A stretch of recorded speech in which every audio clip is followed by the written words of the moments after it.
পশ্চিম হিমালয়। এই পশ্চিম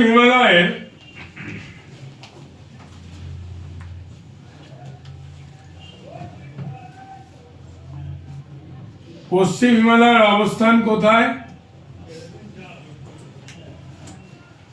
পশ্চিম হিমালয়ের অবস্থান কোথায়?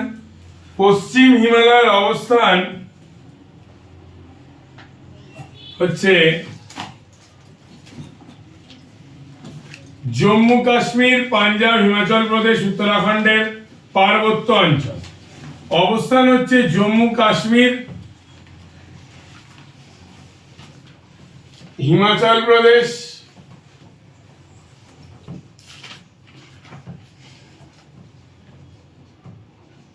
আর পাঞ্জাব, এই তিনটে অংশের পার্বত্য অঞ্চল। এই তিনজনকে বলছি, তোমাদের ব্যাগটা একদম বাইরে ছুড়ে ফেলে দেবো, বুঝতে পারলে? লাস্ট বার ওয়ার্নিং দিলাম। পাঞ্জাব এর তিনটে ভাগ আছে। প্রথম ভাগ হচ্ছে কাশ্মীর হিমালয়,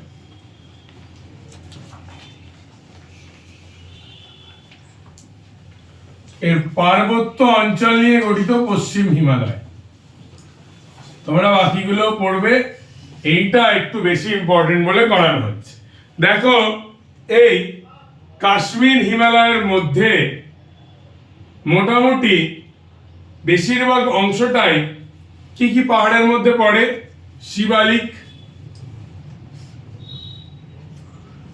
শিবালিকের জম্মু ও পুঞ্চ পাহাড়, জম্মু আর পুঞ্চ পাহাড়, হিমাদ্রি হিমালয় বা উচ্চ হিমালয়,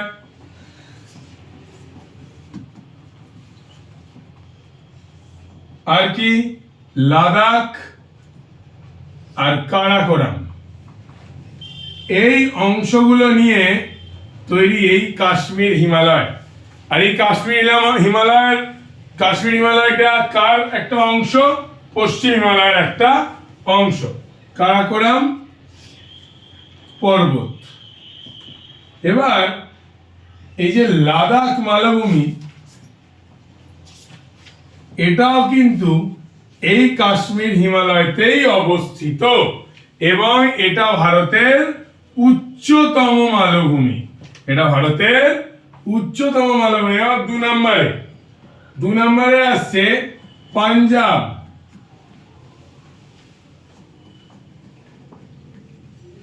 ও হিমাচল হিমালয়।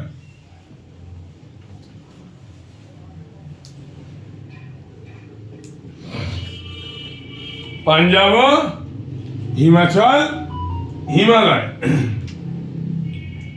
বলছে এই যে দু নম্বর ভাগটি পাঞ্জাব বা হিমাচল হিমালয়টা, এটা মেইনলি কি জায়গা? এটা মেইনলি পাঞ্জাব আর হিমাচল প্রদেশের, পাঞ্জাব আর হিমাচল প্রদেশের পার্বত্য অঞ্চলটা, যেমন এর প্রদেশের পার্বত্য অঞ্চল, কারণ এর তো পুরো অঞ্চল পার্বত্য নয় পাঞ্জাব আর হিমাচল প্রদেশের। পাঞ্জাবের যেমন এর পার্বত্য অঞ্চল, এখানে অনেক পর্বত, ছোট ছোট তোমার পর্বত আছে, যেমন ধরো ধওলাধর, মুসৌরি, ছোট ছোট পাহাড় একদম এগুলো, বুঝতে পারলে? নানান তীর্থক্ষেত্র আছে এখানে, চাম্বা, লাহুল, জ্বালামুখী বিখ্যাত তীর্থক্ষেত্র, তীর্থক্ষেত্রকে জ্বালামুখী। কুমায়ুন হিমালয়, এইটা হচ্ছে একটু উঁচু, কুমায়ুন হিমালয়। এই কুমায়ুন হিমালয় উত্তরাখণ্ড রাজ্যের, মেনলি এটা উত্তরাখণ্ড রাজ্যে বিস্তৃত।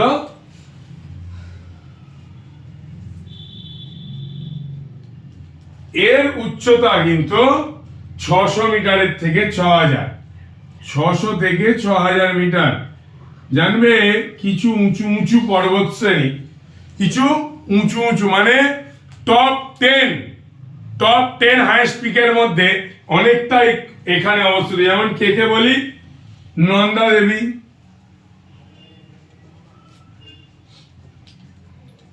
ত্রিশূল, নন্দা দেবী, ত্রিশূল, কামেট, বদ্রীনাথ ইত্যাদি ইত্যাদি। তারপরে এখানে প্রধান প্রধান যে তোমার হিমবাহ, যেমন গঙ্গোত্রী, যমুনোত্রী, সব কিন্তু এখানে অবস্থিত সব। তারপর তোমার গিরিপদ আছে, গিরিপদের মধ্যে লেপু লেক এখানে অবস্থিত, বুঝতে পারলে? এবার এই তোমার তিনটে ভাগ, আর একটা এই তিনটে ভাগ নিয়েই তো এটি পশ্চিম হিমালয়। আমরা একবার দেখছি পশ্চিম হিমালয় আছে, প্রথমে পড়ে উত্তরাখণ্ড, আমার এখানে লেখা হয়নি। এর মধ্যে উঁচু জায়গা হচ্ছে সব থেকে কুমায়ুন হিমালয়টা। কুমায়ুন হিমালয়ের উত্তরাখণ্ডের অনেকটা অংশ নিয়ে বিস্তৃত। এর উচ্চতা 600 থেকে 6000 মিটার, 600 থেকে 6000 মিটার। এখানে অনেক উঁচু উঁচু পর্বত শৃঙ্গ অবস্থিত আছে, যেমন নন্দা দেবী, ত্রিশূল, কামেট, আরো অনেক আছে, বদ্রীনাথ, হিমবাহ, গঙ্গোত্রী, যমুনোত্রী এখানকারই। তারপর নানান গিরিপথ, যেমন লিপুলেক, মানা, সব এখানেই তৈরি, এখানেই অবস্থিত। এবারে পাঞ্জাব ও হিমাচলের পার্বত্য প্রদেশে আছে নানান বিখ্যাত তীর্থস্থান, চাম্বা, লাহুল, জ্বালামুখী সব এখানে অবস্থিত। এখানে পাহাড়গুলো একটু তুলনামূলক নিচু, ধওলাধর, মুসৌরি। আর কাশ্মীর হিমালয়, এই যে শিবালিকের জম্মু, পুঞ্চ পাহাড়, উচ্চ হিমালয়, লাদাখ কারাকোরাম পর্বত সব এখানে অবস্থিত। লাদাখ মালভূমির অনেকটা অংশই কিন্তু এই কাশ্মীর হিমালয়ের মধ্যে পড়ে। এই হলো আমাদের কিসের হিমাচল, পশ্চিম হিমালয়ের ভাগ। এবারে আমরা আসবো নেক্সট কোয়েশ্চেন। এবারে আমাদের পরের কোয়েশ্চেন,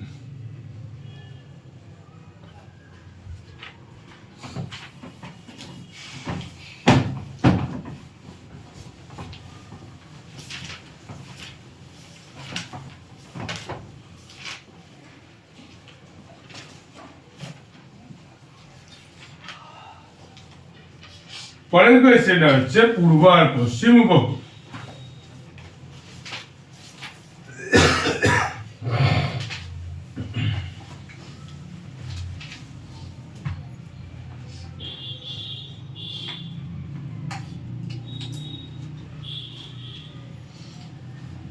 পূর্ব আর পশ্চিম উপকূল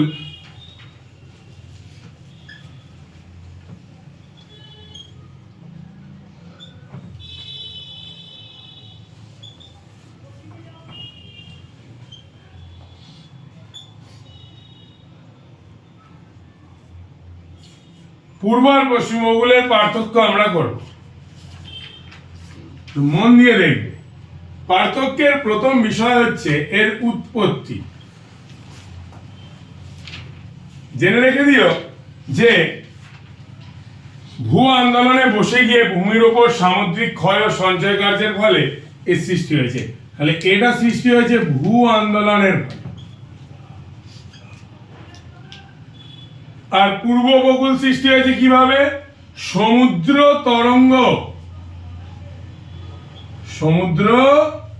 তরঙ্গ ও নদীর মিলিত সঞ্চয় কার্যের ফলে সৃষ্টি হয়েছে। সেই জন্য এটা একটু বেশি সমভূমি অঞ্চল, এটা একটু বেশি সমতল। এবারে এর ঢাল কিন্তু আরব সাগরের পশ্চিম দিকে খাড়া ঢাল। আরব সাগরের কোন দিকে খাড়া ঢাল? পশ্চিম দিকে খাড়া ঢাল। আর এই পূর্ব উপকূলটার এর ঢাল হচ্ছে বঙ্গোপসাগরে।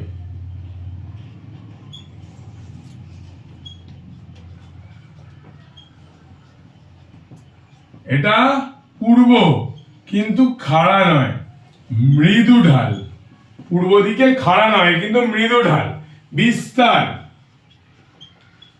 আর উচ্চতা।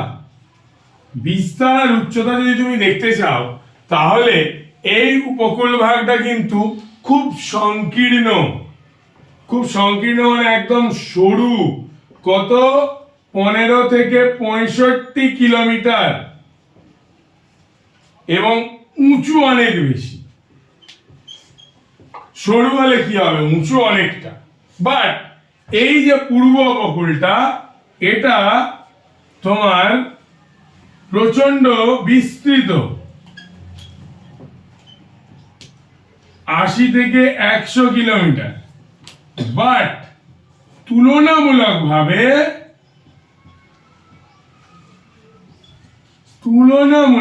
নিচু, তুলনামূলকভাবে নিচু। এইবার দেখো এর হ্রদ আর উপহ্রদ।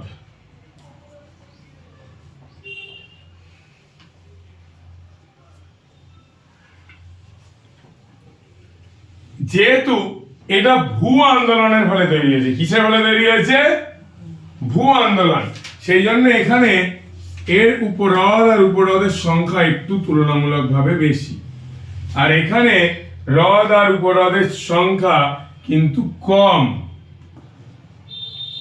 যেহেতু বেশিরভাগটাই সঞ্চয় কার্যের ফলে তৈরি হয়েছে। কটা হ্রদ দেখতে পাবে, বেশি হ্রদ দেখতে তুমি পাবে না, কিন্তু এখানে বেশি পাবে হ্রদ আর উপহ্রদ। এবারে কৃষিকাজ।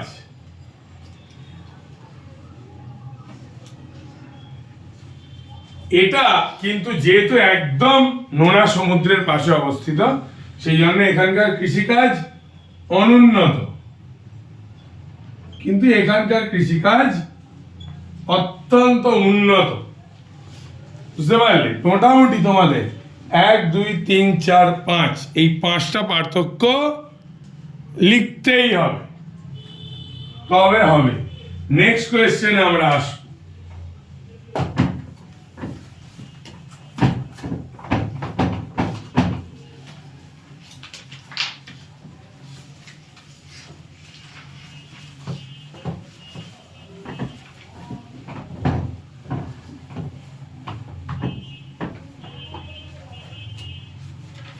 নেক্সট দেখো,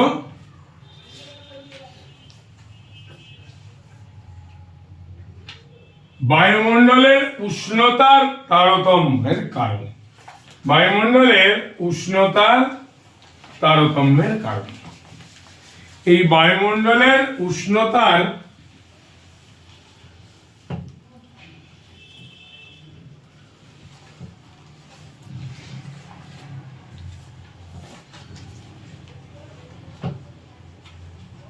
তারতম্য দেখতে গেলে আমাদের জানতে হবে যে পৃথিবীতে এই উষ্ণতা আসার প্রধান কারণ কি। একজন। পৃথিবী গরম হওয়ার কারণ কি? একজন। সে কে? সূর্য। সেটা কে? সূর্য। সেই সূর্য রশ্মির পতন কোণ, সেই সূর্য রশ্মির পতন কোণ যেমন হবে তেমনই সেখানকার কিন্তু উষ্ণতা হবে। এবার তোমরা বলবে এই উষ্ণতা কিভাবে, কোথায়, কেমন ভাবে পড়বে? দেখো, এই ধরো সূর্য, এই পৃথিবীর কক্ষপথ, এইখানে সূর্য। পৃথিবী তোমরা জানো হেলে ঘোরে।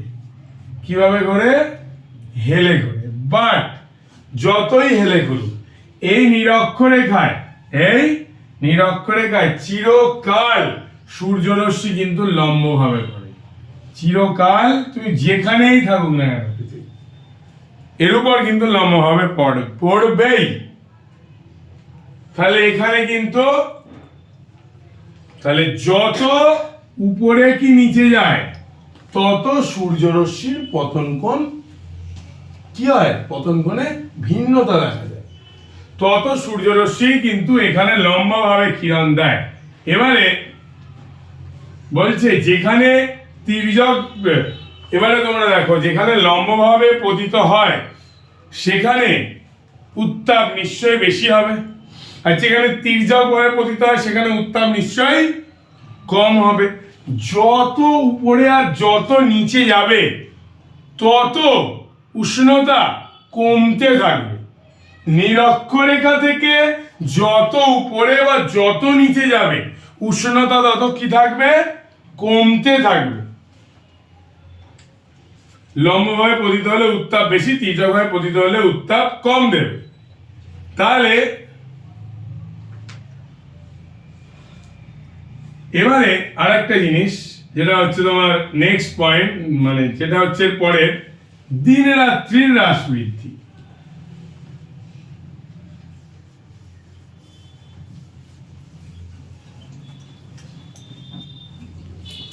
দেখো, যখন দীর্ঘ দিবাভাগে পৃথিবীর পৃষ্ঠদেশ অনেক সময় সৌরশক্তি লাভ করে তাই উষ্ণতা বেশি হয়, এবং দীর্ঘ রাত্রিতে পার্থিব দীর্ঘ তরঙ্গরশ্মি মহাশূন্যে বেশি সময় ধরে ফিরে যায় তাই উষ্ণতা কম হয়।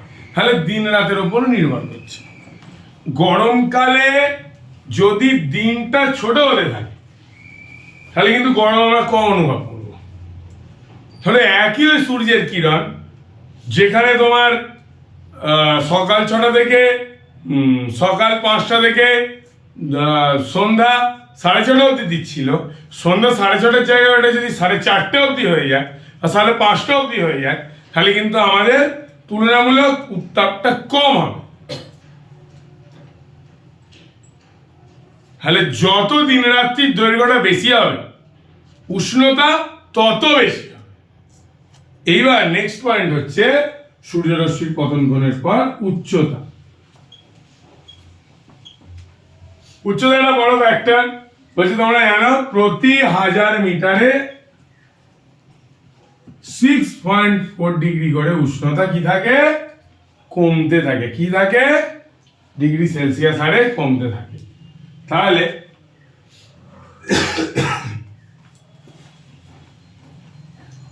উষ্ণতা যত, উচ্চতা যত বাড়বে উষ্ণতা তত কমতে থাকবে। এটাই ট্রপোস্ফিয়ারের নিয়ম।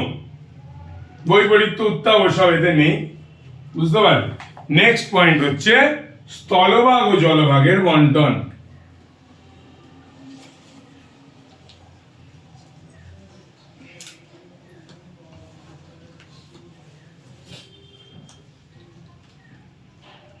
থার্ড পয়েন্ট বলছে জলভাগ অপেক্ষা স্থলভাগ দিনে দ্রুত তাপ গ্রহণ করে ও রাতে দ্রুত তাপ বিকিরণ করে, তাই জলভাগে দিনে উচ্চচাপ বিরাজ করে, স্থলভাগে দিনে নিম্নচাপ বিরাজ করে। বায়ু প্রবাহের নিয়ম মেনে বেলা বাড়ার সাথে সাথে জলভাগ থেকে সমুদ্রবায়ু স্থলভাগের দিকে প্রবাহিত হয় ও সূর্যাস্তের পর উচ্চচাপ থেকে স্থলবায়ু জলভাগের দিকে অর্থাৎ নিম্নচাপের দিকে প্রবাহিত হয়। ভালো করে এই জিনিসটা বুঝে মন দিয়ে।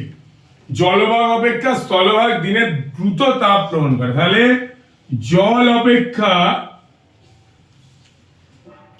স্থল দ্রুত তাপ গ্রহণ অথবা বর্জন বা বিকিরণ, গ্রহণ অথবা বিকিরণ দুই করে। এবার দিনের বেলা কি ঘটে? কি বললাম? দিনের বেলা কি ঘটে? দিনের বেলা যেটা ঘটে সেটা হলো যে জলভাগ থেকে সমুদ্রবায়ু স্থলভাগের দিকে প্রবাহিত হয়। জলভাগ থেকে সমুদ্রবায়ু কোন দিকে প্রবাহিত হয়? স্থলভাগের দিকে। তুমি বলবে কেন? এই জলভাগ থেকে সমুদ্রবায়ু স্থলভাগের দিকে প্রবাহিত হচ্ছে কেন? কারণ স্থলভাগ গরম। স্থলভাগ কি? গরম। গরম মানে বায়ুটা কোথায় উঠে গেছে? গরম বায়ু উপরে ওঠে। সেই জন্য এখানে তৈরি হয়েছে নিম্নচাপ, এখানে আছে উচ্চচাপ। সেই জন্য উচ্চচাপ থেকে নিম্নচাপ যুক্ত অঞ্চলের দিকে বায়ু প্রবাহিত হয়। এইবারে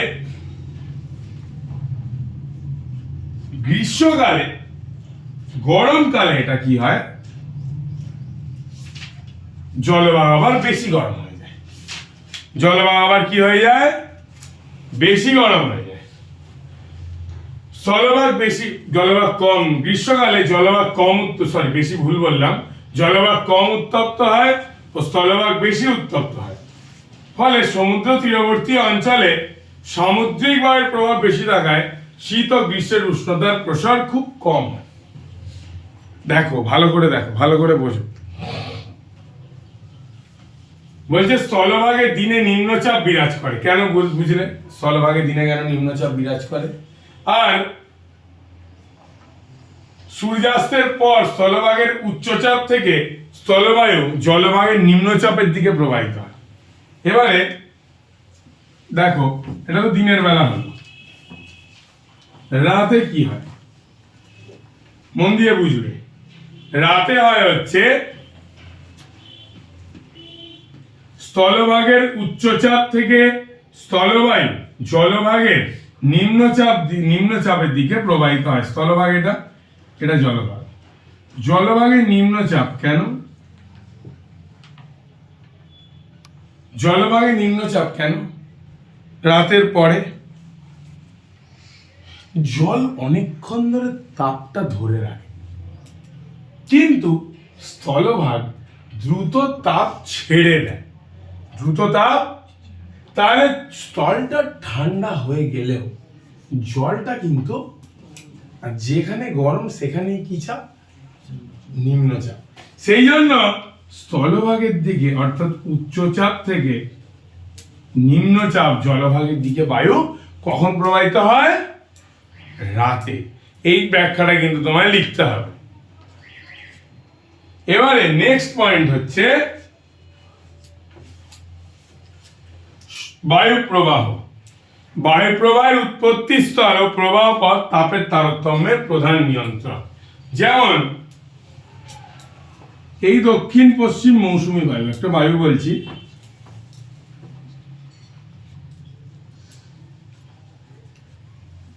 ভারতবর্ষে শীতকালের জন্য দায়ী এই বায়ুটা। কি নামের? এর নাম হচ্ছে দক্ষিণ পশ্চিম মৌসুমী বায়ু। এই দক্ষিণ পশ্চিম মৌসুমী বায়ুটা যখনই ভারতে প্রবেশ করে, ভারতের উষ্ণতা 10 ডিগ্রি সেলসিয়াস কমে যায়। ভারতের গড় উষ্ণতা 10 ডিগ্রি সেলসিয়াস কি হয়ে যায়? কমে যায়। আবার এই দক্ষিণ পশ্চিম মৌসুমী বায়ুটা, ভুল বললাম, এটা হচ্ছে এই বায়ুটা মেইনলি কি ঘটায়? বৃষ্টিপাত ঘটায়। এই বায়ু ঢুকলে ভারতের উষ্ণতা কমে যায়। কত ডিগ্রি সেলসিয়াস পর্যন্ত? 10 ডিগ্রি সেলসিয়াস পর্যন্ত। এবার দেখো, আর একটা বায়ু আছে, সেটা হচ্ছে উত্তর পূর্ব। এটাও মৌসুমী বায়ু। এটা হিমালয় পাহাড় আছে বলে, কি পাহাড়? হিমালয় পাহাড় আছে বলে ভারতে প্রবেশ করতে পারে না। যদি প্রবেশ করতে পারত তাহলে ভারতের শীতলতা আরো বৃদ্ধি পেত। ফিফথ পয়েন্ট হচ্ছে সমুদ্র স্রোত। সমুদ্র স্রোত কিভাবে প্রভাবিত করে? উষ্ণ শীতল স্রোত উষ্ণতাকে নিয়ন্ত্রণ করে। যেমন উদাহরণ দিই, উষ্ণ উপসাগরীয় স্রোতের জন্য, কি স্রোতের জন্য? উষ্ণ উপসাগরীয় স্রোতের জন্য ইউরোপে কি থাকে? ইউরোপে গড় উষ্ণতা বেশি থাকে। যে বছর এই সমুদ্র স্রোতের প্রভাব বেশি দেখা যায় ইউরোপে, সে বছর ঘুমানোর থাকলে বাড়ি গিয়ে ঘুমিয়ে পড়ে, সেই বছর সোজা হয়ে বসো, হেলার না দিয়ে।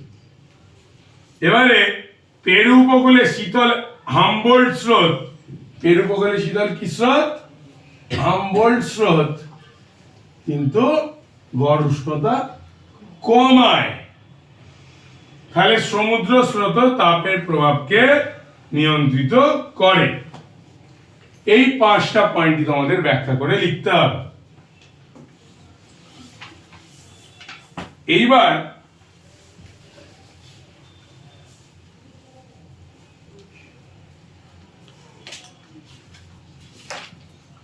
যেটা নেক্সট কোয়েশ্চেন,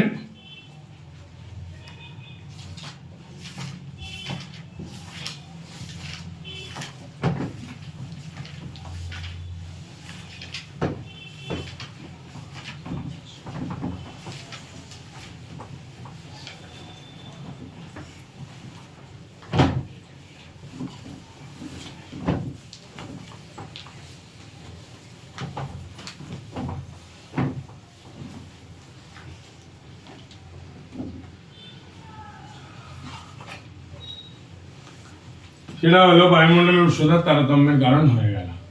পূর্ব ভারতের লৌহ ইস্পাত ও পশ্চিম ভারতে পেট্রো রসায়ন শিল্পের অগ্রগতির কারণ।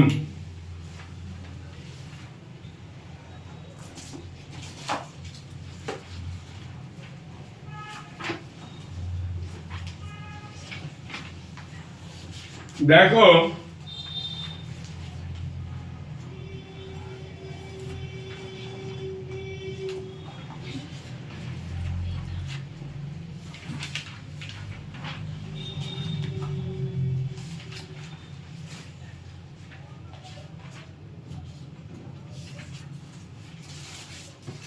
আগে আমি বলি, পশ্চিম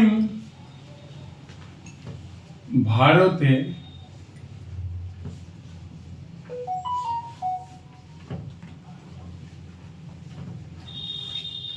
পেট্রো রসায়ন শিল্পের উন্নতির কারণ। পশ্চিম ভারতে পেট্রো রসায়ন শিল্পের উন্নতির কারণ, প্রথম কারণ হচ্ছে খনি। তোমাকে আগে একটা কথা বারবার বলে দিচ্ছি, কোন কোন কেন্দ্র, কোন কোন কোম্পানি এখানে আছে লিখতে হবে। যেমন তুমি বলবে যে Reliance petrochemical, Union Carbide, Indian petrochemical corporation, Mumbai, ট্রম্বেতে, নানা রাজ্যে ইত্যাদি ইত্যাদি, ভারতের মহারাষ্ট্রে, গুজরাটে গড়ে উঠেছে। এই গড়ে ওঠার প্রধান প্রধান কারণগুলি হলো, ভূমিকা 3 লাইনে লিখবে, ভূমিকার পরে কারণে আসবে। প্রথম কারণ এসছিল 23-এ, বারবার বলছি 23-এর আগে এসছিল 17-তে, 17-র আগে এসছিল 15, আসতেই পারে এইবারে। প্রথম কারণ হচ্ছে খনিজ তেলের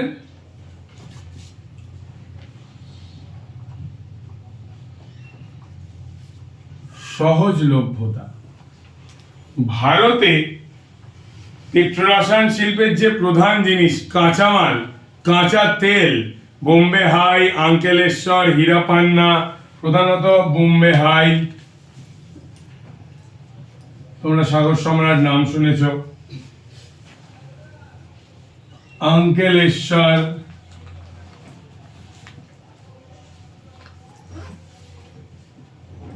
বাসেন, কাম্বে ইত্যাদি ইত্যাদি জায়গায় অনেক তেলের খনি আছে। কি আছে? তেলের খনি, যেগুলো থেকে উত্তোলিত তেল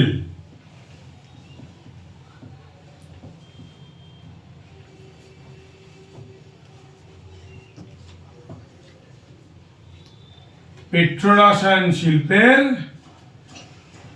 আচ্ছা, দুর্গাপুরে কেন লৌহ ইস্পাত শিল্প তৈরি হয়েছে?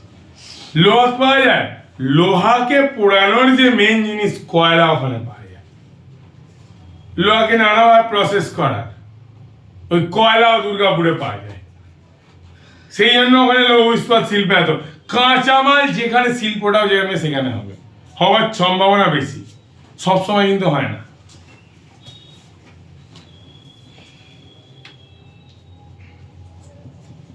কাঁচামালের যোগান, দ্বিতীয় পয়েন্ট,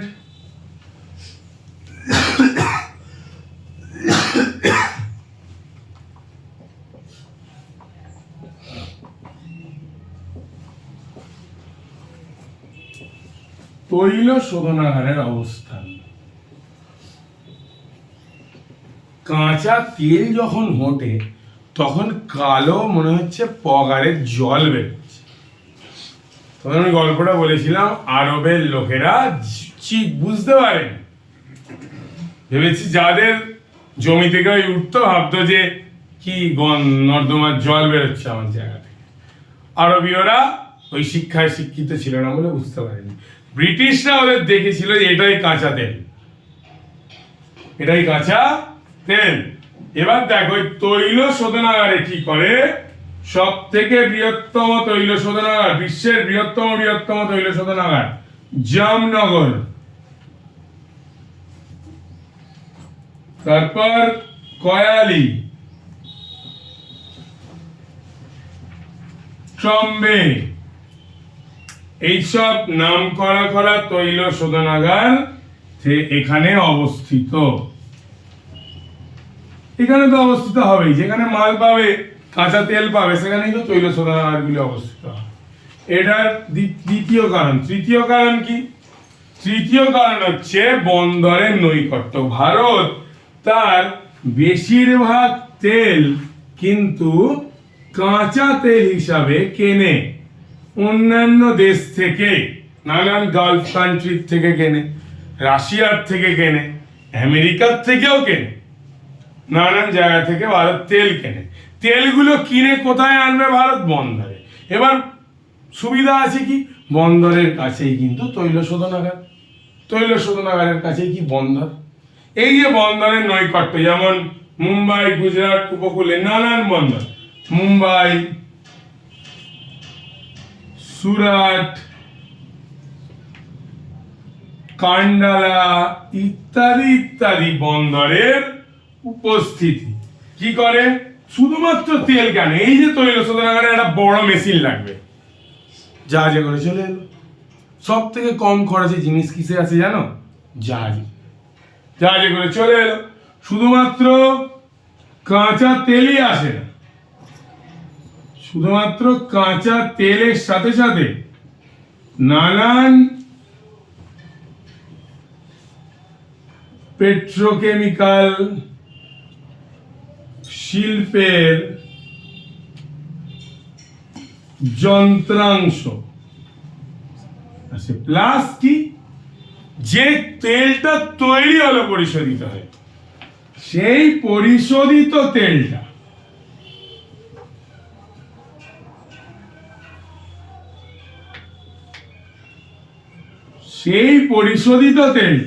যে এদিক ওদিক যাবে তারও পরিবহন হয় এখান থেকে। তারও পরিবহন হয় কোথা থেকে? এই বন্দর। তো বন্দরের কাছেই সব। জামনগর কত কাছে, মুম্বাই নয়, অনেক গুজরাটের জামনগর কত কাছে। এবার 4 নাম্বার পয়েন্ট কি? 4 নাম্বার পয়েন্ট হচ্ছে বিদ্যুৎ। তৈল শোধনাগারে যে কোনো শিল্প তৈরি করতে গেলে প্রধান চাহিদা কি? বিদ্যুৎ। বিদ্যুৎ লাগবে। কার কোথায়? এখানে অনেক নানান বিদ্যুৎ কেন্দ্র আছে, যেমন ধরো উকাই, ভিরা, কয়না। তাপ বিদ্যুতের মধ্যে উকাই, ভিরা,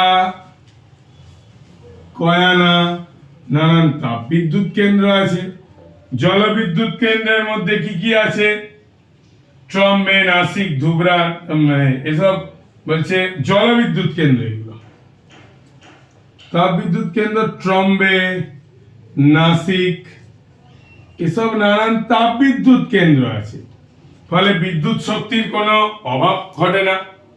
তারপর তুমি ভাববে এখানে তারাপুরও আছে, যেটা পারমাণবিক বিদ্যুৎ কেন্দ্র। কি নেই এখানে? এত বিদ্যুৎ, কত বিদ্যুৎ চাই।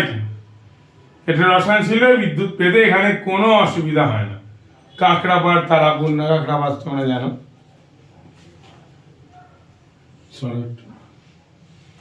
এইবার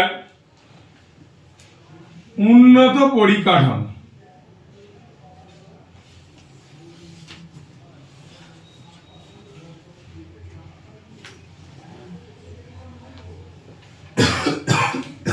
কিভাবে? তোমার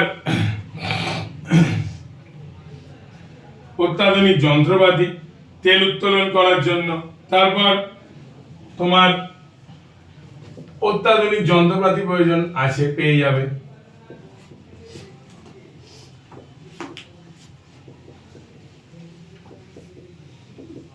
দক্ষ শ্রমিক এখানে আছে, শুধু দক্ষ নয়, কারিগরি প্রশিক্ষণ প্রাপ্ত বড় বড় শিক্ষা প্রতিষ্ঠান আছে এখানে, শ্রমিক পেয়ে যাবে। আর কি ষষ্ঠ পয়েন্ট হচ্ছে উন্নত পরিবহন। উন্নত পরিবহন, নানান জাতীয় সড়ক, রেলপথ। আর সপ্তম হচ্ছে ভারত বিশ্বের সব থেকে জনবহুল দেশ। সেই দেশের চাহিদা একবার ভাবো কতটুকু হবে। এই কারণগুলোর জন্যই পশ্চিম ভারতে পেট্রো রসায়ন শিল্প উন্নতি করতে পেরেছে। এবার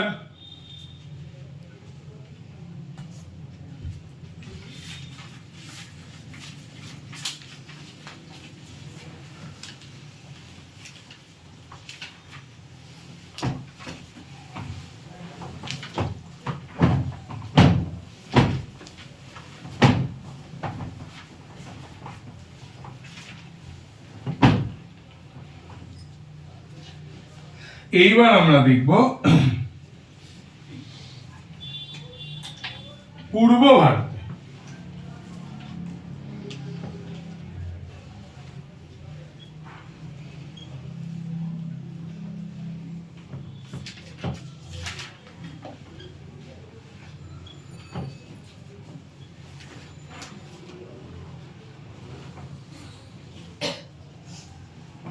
লৌহ ইস্পাত শিল্পের সমৃদ্ধি। পূর্ব ভারতে লৌহ ইস্পাত শিল্পের সমৃদ্ধি। দেখো পূর্ব ভারতে কার্পাস বয়নটা আগেরবারে এসেছিল কি? সম্ভবত আগেরবারে এসেছিল, এবারে ইম্পর্টেন্ট দিত।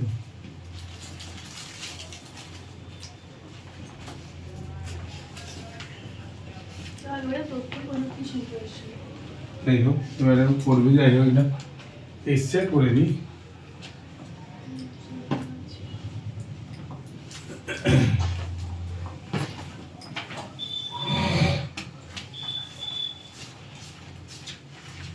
পূর্ব মধ্য ভারতে ছোটনাগপুর মালভূমির অবস্থান থাকায়, কি মালভূমির অবস্থান? ছোটনাগপুর মালভূমির অবস্থান থাকায় সেই ছোটনাগপুর মালভূমিতে খনিজ সম্পদের প্রাচুর্যের জন্য, খনিজ সম্পদের প্রাচুর্য মানে প্রধানত লোহা ও কয়লা ইত্যাদির প্রাচুর্যের জন্য নানান শিল্পকেন্দ্র গড়ে উঠেছে। এখানে যেরকম কি নাম দিতে হবে, নাম দেবে তোমার দুর্গাপুর, বার্নপুর,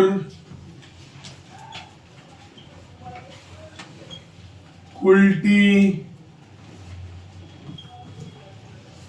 জামশেদপুর, রৌরকেল্লা, ভিলাই ইত্যাদি ইত্যাদি শিল্পকেন্দ্র গড়ে উঠেছে।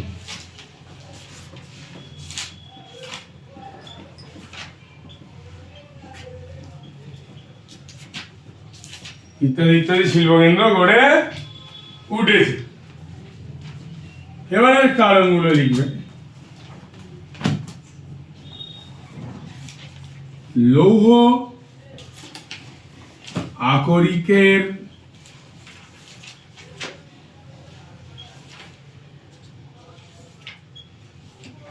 সহজলভ্যতা, লৌহ আকরিকের সহজলভ্যতা। তোমরা জানো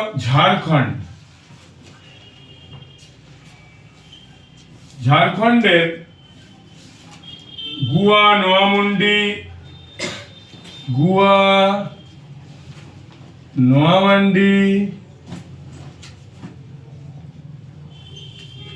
উড়িষ্যার গরু মহিষিনী,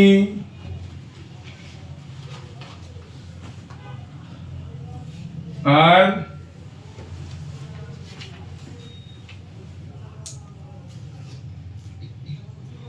বাদাম পাহাড়,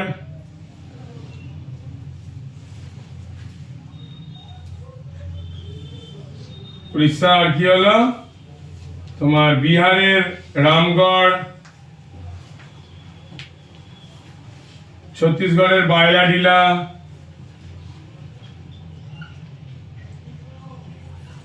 আর ছত্তিশগড়ের বায়লাডিলা। 5টা লিখবে হবে। এই যে জায়গা, এই জায়গা থেকে প্রচুর পরিমাণে আকরিক লোহা উত্তোলন করা হয়। তারপর আমি কি বললাম, লোহা গলানোর জন্য প্রচুর তাপ শক্তির প্রয়োজন, প্রচুর তাপ শক্তির প্রয়োজন। সেই তাপ শক্তি তৈরি করার জন্য প্রয়োজন কয়লা। কি প্রয়োজন? এই কয়লার প্রাচুর্য। কোথায় কয়লা পাচ্ছে? ঝাড়খণ্ড। এটা খুব খারাপ জিনিস হয়েছে। দেখো, ঝাড়খণ্ডে কিন্তু সব আছে, কিন্তু শিল্প নেই।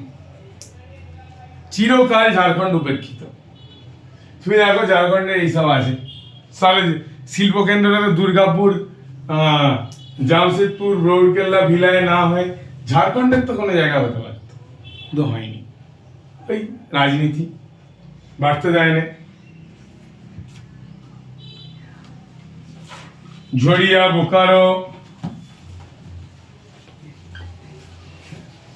বোকারোতে আছে।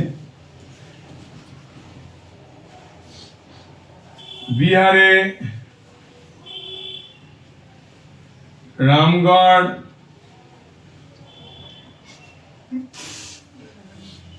গালটনগঞ্জ, বিহারে রামগড় আর ডালটনগঞ্জ।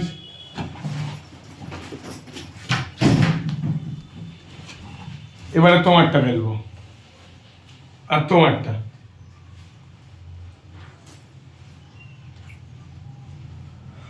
আর পশ্চিমবঙ্গের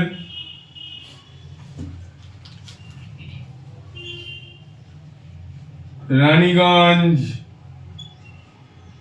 উড়িষ্যার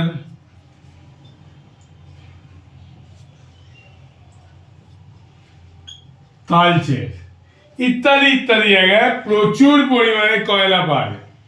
শুধু কয়লা হলেই তো হবে না, আরো কি চাই? অন্যান্য কাঁচামাল।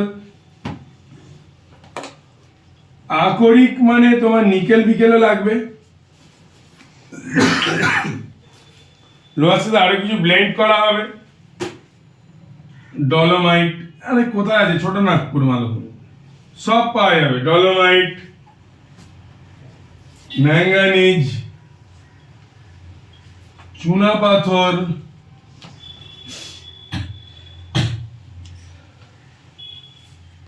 কোথায় কোথায় সব পায়? জয়ন্তী, ম্যাঙ্গানিজ, জয়ন্তী উড়িষ্যার গাংপুরে। ডলোমাইট এর প্রচুর যোগান, ম্যাঙ্গানিজের প্রচুর যোগান, ইত্যাদি ইত্যাদি কাঁচামাল প্রচুর আছে নানান অংশে।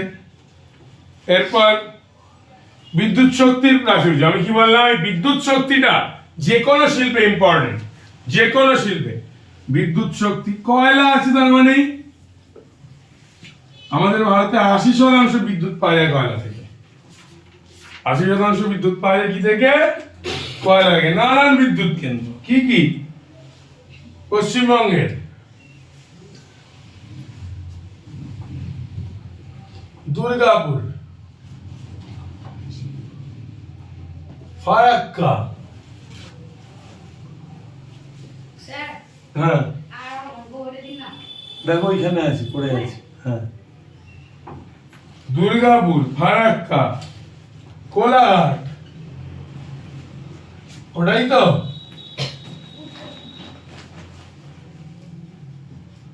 ঝাড়খণ্ডে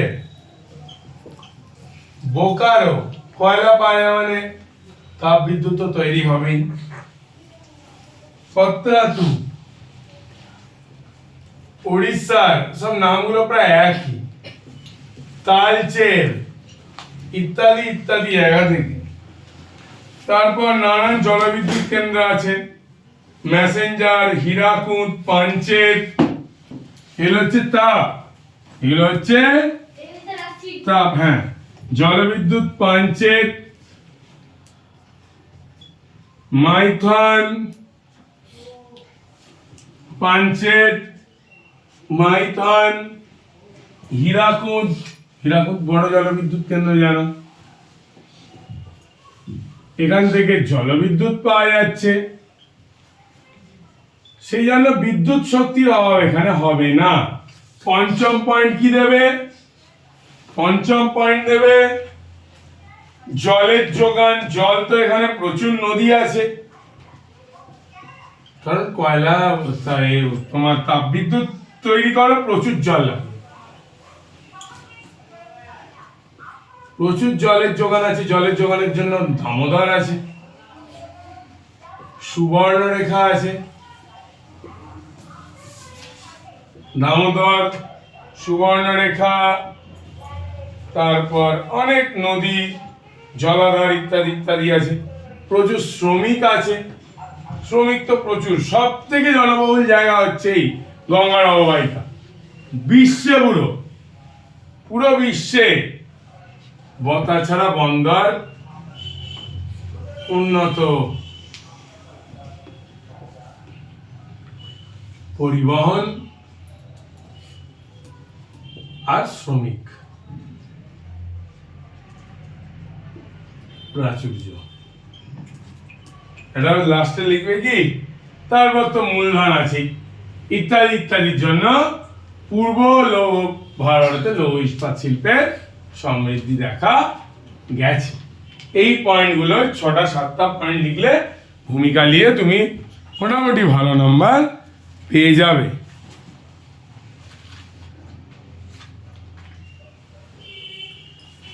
এইবার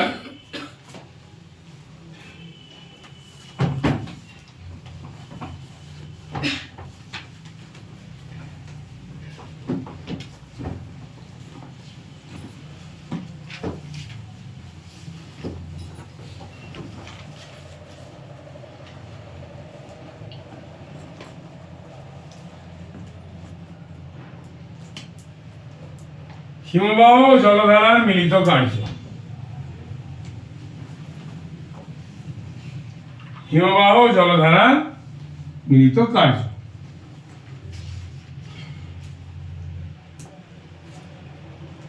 পৃষ্ঠা 16।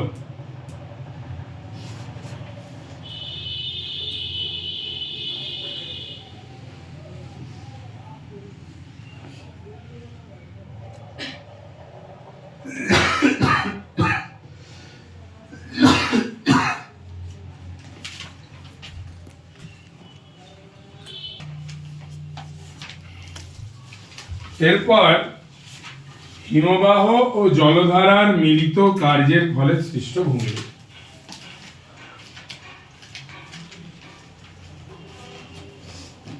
তাহলে আগে লিখবে হিমবাহ গলে গিয়ে কিভাবে ছোট ছোট জলধারা হয়। মেনলি সেই জলধারাই কিছু কিছু অংশ সঞ্চয় কার্যের ফলে, মানে সঞ্চয় কার্যের ফলে নানান স্থানে হিমবাহ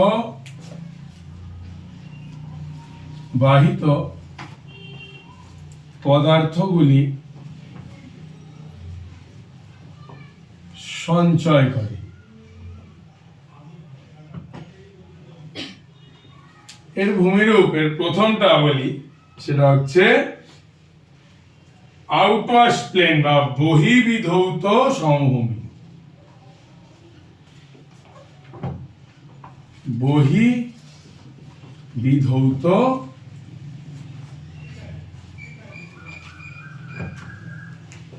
সমভূমি। দেখো এই বহিবিধৌত সমভূমি কিভাবে তৈরি হয়।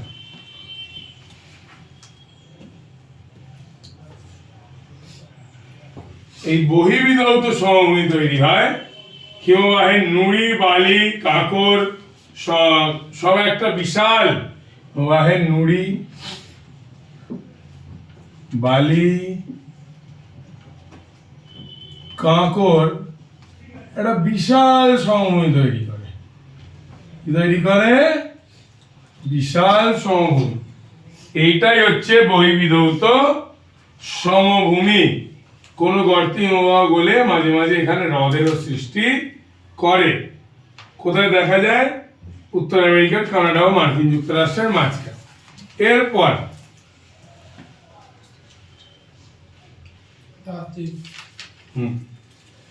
এরপর এস্কার।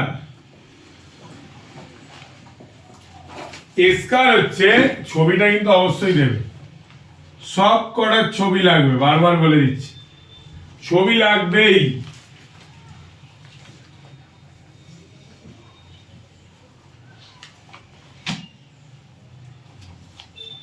ধরো এই রকম হিমবাহের যে পলি যাচ্ছে, এই রকম শৈলশিরার মতো পলি সঞ্চয় করে এরকম ঢিপি তৈরি করবে। এই জিনিসটাই এস্কার। এরকম কিন্তু উঁচু ঢিপি, হালকা উঁচু উঁচু ঢিপি, এই জিনিসটাই কি এস্কার। যখন হিমবাহ কি করে, তলদেশে হিমবাহ গলিত হয়ে স্রোতের আকার সৃষ্টি করে, তলদেশে সেই প্রবাহ পথ ধরে একটি সুড়ঙ্গের সৃষ্টি হয়। কালক্রমে সেই সুড়ঙ্গে নুড়ি, পলি, কাঁকর সব জমতে থাকে এবং অনুচ্চ আঁকাবাঁকা শৈলশিরার মতো এরকম আকৃতির সৃষ্টি করে। একে বলে এস্কার। একে বলে এস্কার। 3 নম্বর পয়েন্টে কে আছে? 3 নম্বর পয়েন্টে আমি লিখবো কার কথা? কেটল বা কেটল হ্রদ।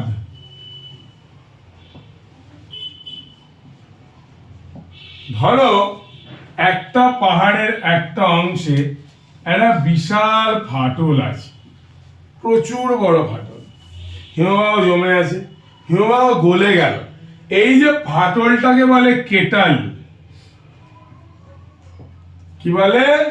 কেটল। এই ফাটলটা যখন জল জমে গেল, সেই জমা জলের যে হ্রদ তৈরি হলো, সেই হ্রদটাকে বলে কেটল হ্রদ। কি হ্রদ বলে? কেটল হ্রদ। গতিহীন বরফের চাই অবক্ষেপ দ্বারা চাপা পড়ে যায়, বরফ গলে গেলে গতির অবনমিত স্থানে কেটল তৈরি হয় এবং কেটলের সঞ্চিত জলকে কেটল হ্রদ বলে। এই জলের তলায় অনেক পলি সঞ্চিত থাকে, একে বলে ভাব। কি বলে? ভাব বলে। এরকম অনেক কেটল হ্রদ দেখা যায়। এই যে বহিবিধৌত সমভূমি, এর ফাটলে কেটল হ্রদটা তৈরি হয়। ছবি অবশ্যই দেবে। এবারে লাস্ট যেটা, সেটা হচ্ছে ড্রামলিন।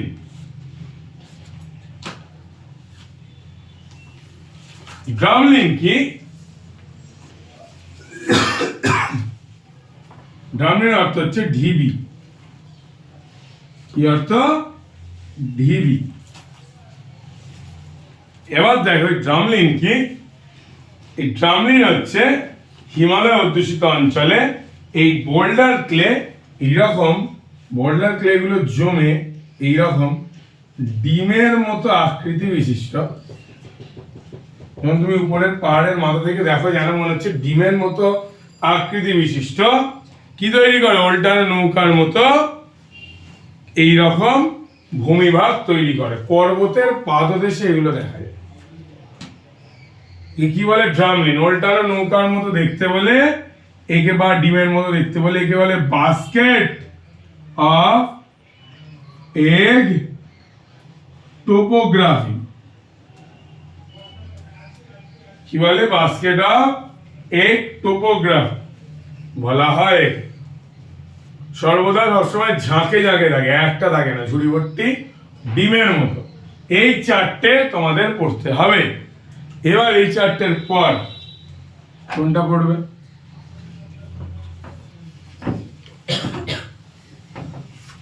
এবারে তোমাদের পর আছে নদীর ক্ষয়কার্য, এটা বারবার তোমাদের হয়েছে।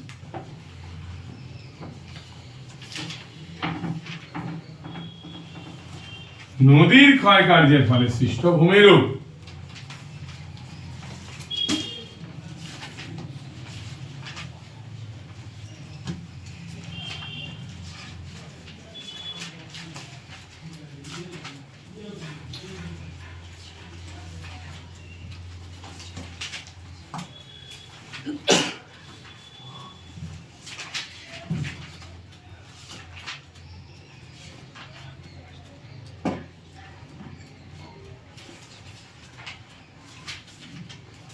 অনেক ভূমিরূপ হয়।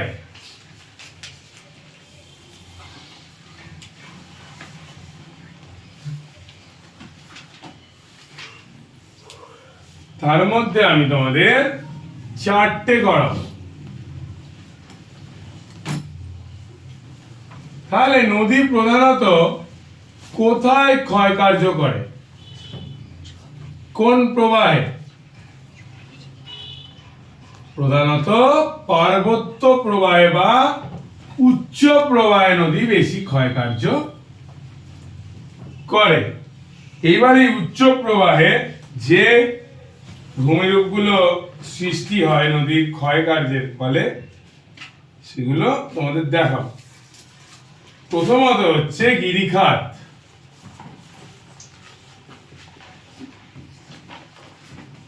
তুমি লিখবে নদী প্রধানত উচ্চ প্রবাহে ক্ষয়কার্য করে, সেই ক্ষয়কার্যের ফলে নানান কথা লিখবে, যে নানান ভূভাগের সৃষ্টি হয়।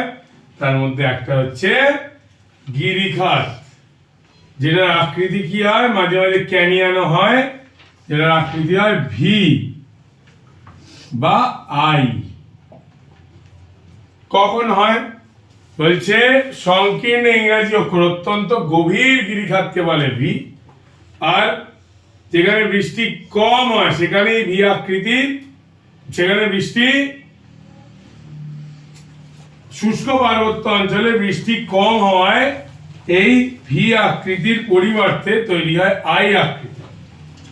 কারণ বৃষ্টি যেহেতু কম, নদীর স্রোতও কম, স্রোত কম হলে খাওয়াবে কোথায়? বেশি নিচে থেকে, সেই জন্য সাইড দুটো খাওয়াতে পারে না। সাইড খাওয়ায় কখন বলো তো? যখন নদীর স্রোত বেশি থাকে, যখন আর্দ্র অঞ্চল হয়, অত্যন্ত গভীর সৃষ্টি হয়, ভি আকৃতির আই আকৃতির গিরিখাত সৃষ্টি হয়। নদীর পার্বত্য প্রবাহে এটি দেখা যায়। প্রধানত নদী উপত্যকা যখন খুব সংকীর্ণ ও গভীর হয় তখন ভি আকৃতি, আর যেখানে শুষ্ক পার্বত্য অঞ্চল সেখানে নিম্নক্ষয় বেশি হয় বলে আই আকৃতি দেখা যায়। এইরকম তোমরা লিখবে, এটা এইরকম গভীর, এটা এরকম ভি আকৃতির আই আকৃতির ছবি আঁকবে পাহাড় দিয়ে, সাইডে পাহাড় দেবে এরকম।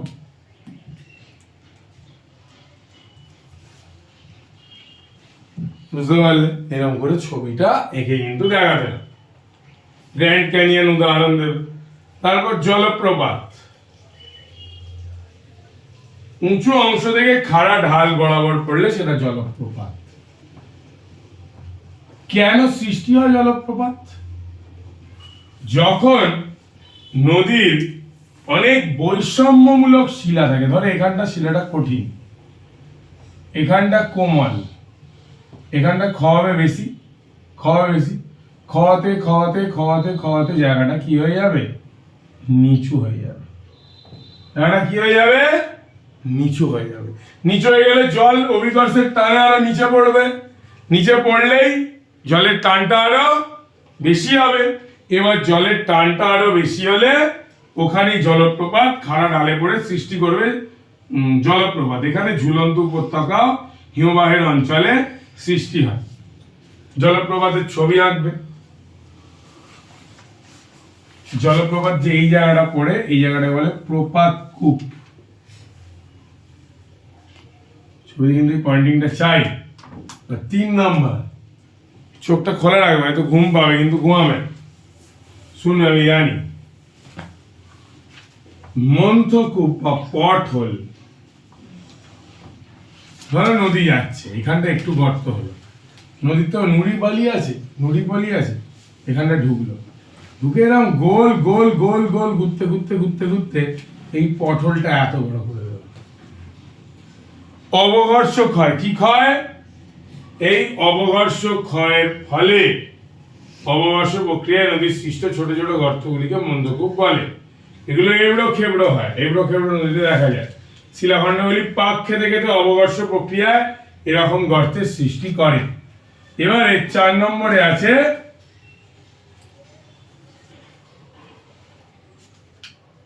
প্লাঞ্চ পুল, তোমাদের বা প্রপাত কূপ বললাম, মন্থকূপ বললাম, এই 4টেই করবে। প্রপাত কূপটাও এখানে দিয়ে দেবে। নদীর ক্ষয়কার্যের 3টি ভূমি ছিল, আমি 4টে করে দিলাম। এবার আসছে বিশ্ব উষ্ণায়নের প্রভাব।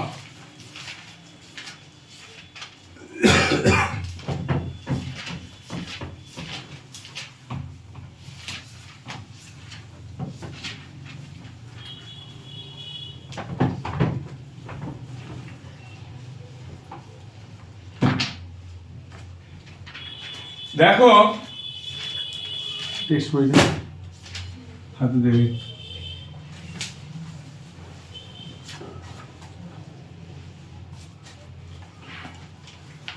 ঊনত্রিশ পাতা।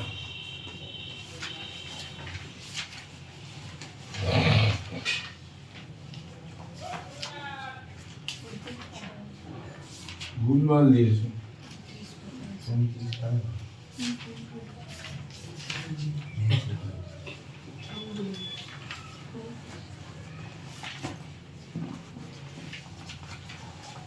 পঁয়ত্রিশ পাতায় আছে বিশ্ব উষ্ণায়নের প্রভাব। বলছে মানুষ অবিবেচনা প্রসূত কাজে গ্রিনহাউস গ্যাসের পরিমাণ যথেষ্টভাবে বাড়িয়ে দিচ্ছে। এবার এই বাড়িয়ে দেওয়ার ফলে কি হচ্ছে? উষ্ণতা পৃথিবীর অস্বাভাবিক হারে বৃদ্ধি পাচ্ছে। এই বৃদ্ধি পাওয়াটাকে বলে বিশ্ব উষ্ণায়ন। তাহলে বিশ্ব উষ্ণায়নের প্রভাব লেখার আগে তোমাকে কি লিখতে হবে? বিশ্ব উষ্ণায়নটা হচ্ছে কেন, কাকে বলে, তোমাকে লিখতে হবে। তারপর তুমি প্রভাবটার ব্যাপারে লিখতে পারবে। প্রথম পয়েন্ট, প্রভাবে কি হচ্ছে? প্রথমে জলবায়ুর পরিবর্তন হচ্ছে। প্রথমে কি লিখতে হয় বিশ্ব উষ্ণায়নের প্রভাবে?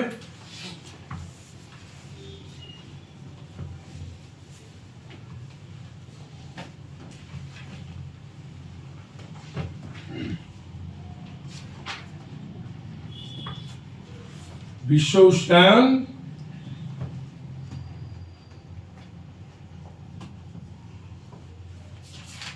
কাকে বলে? অবশ্যই লিখতে হবে, অবশ্যই লিখতে হবে।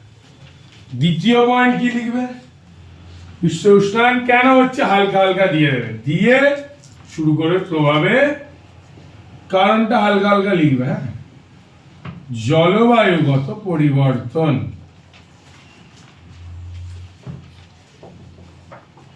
জলবায়ুগত পরিবর্তন, জলবায়ুগত পরিবর্তনে প্রথম পরিবর্তন কি? যে গ্রীষ্মের তীব্রতা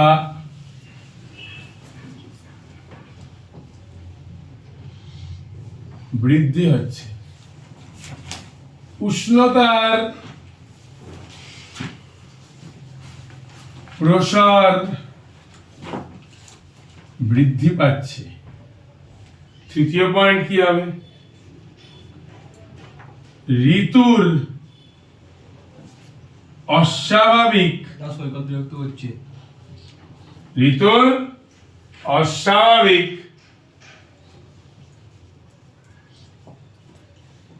আগমন ও পরাগমন। ঋতুর অস্বাভাবিক আগমন ভোরের দিকে ও পরাগমন। আর কি ঘূর্ণিঝড়ের বৃদ্ধি, ঘূর্ণিঝড় প্রচুর বৃদ্ধি পাচ্ছে, এটা হচ্ছে জলবায়ুগত পরিবর্তনের মধ্যে এই জিনিসগুলো লিখবে। দ্বিতীয় বরফের গলন।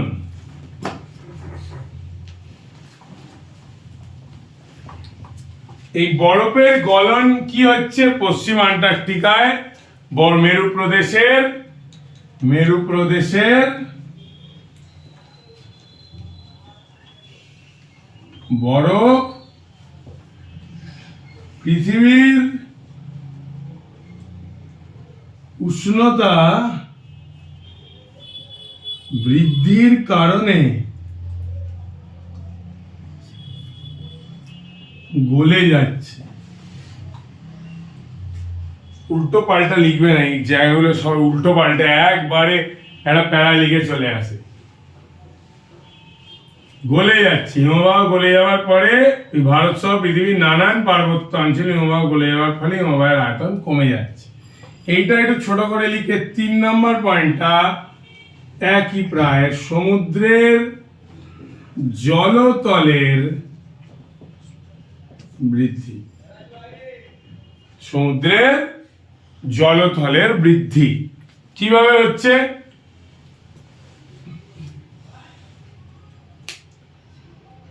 যে বেশি হিমবাহ গলে যাওয়ার ফলে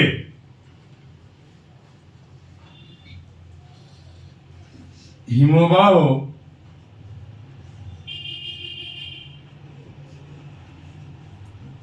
গলনের ফলে অনেক উপকূলের অঞ্চল সমুদ্রের তলায়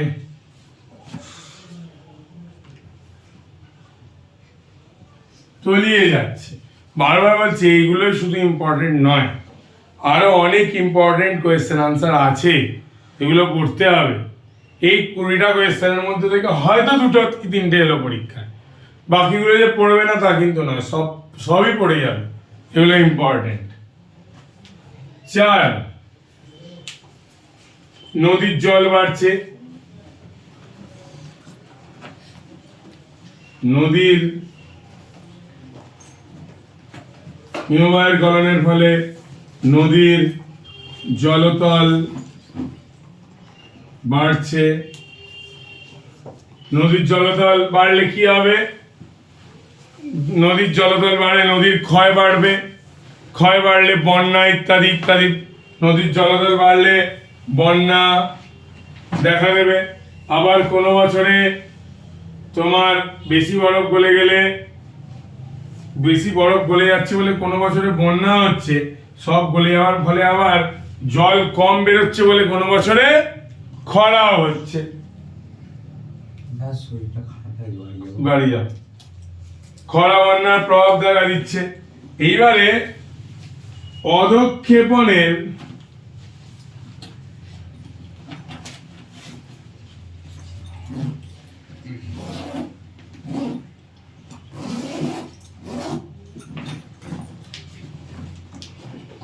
প্রকৃতি পরিবর্তন, অধঃক্ষেপণের প্রকৃতি পরিবর্তন।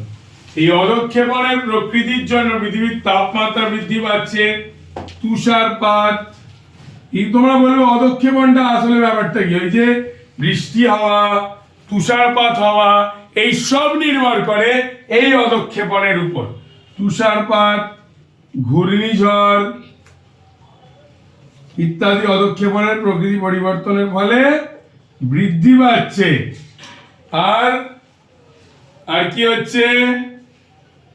শুষ্ক অঞ্চলে বন্যা পরিস্থিতি, আর্দ্র অঞ্চলে খরার প্রাদুর্ভাব বেশি পাচ্ছে।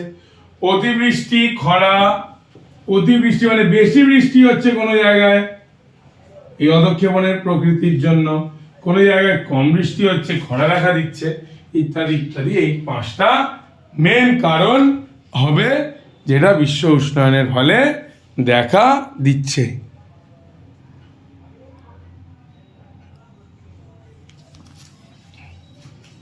এবার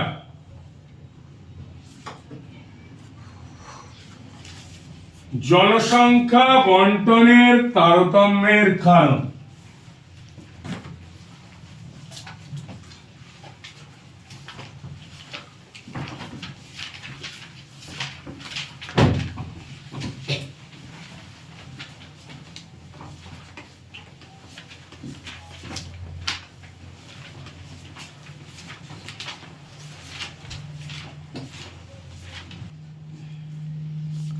এবারে আমরা জনসংখ্যা বন্টনের তারতম্যের কারণের আগে শৈলক্ষে বৃষ্টিপাতটা দেখে নেব।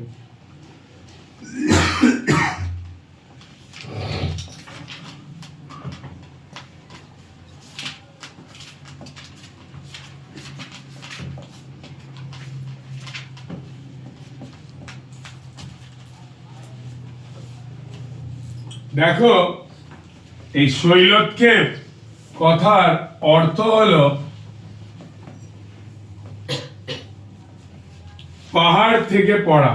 পাহাড় থেকে, পাহাড়ের উপর থেকে পড়া। বলছে সাধারণত জলীয় বাষ্পপূর্ণ বায়ু পর্বতে বাধা পেয়ে ঘনীভূত হয়ে বৃষ্টিপাত ঘটায়। ছবি ম্যান্ডেটরি। পর্বতে বাধা পেয়ে ঘনীভূত হয়ে বৃষ্টিপাত ঘটায় বলে এটাকে বলে হচ্ছে শৈলক্ষেপ বৃষ্টিপাত। শৈলক্ষেপ বৃষ্টিপাত। এবার সমুদ্র থেকে আসে জলীয় বাষ্পপূর্ণ বায়ু আড়াআড়ি ভাবে অবস্থিত পাহাড়ি গায়ে আটকায়। তাহলে সমুদ্র থেকে আসা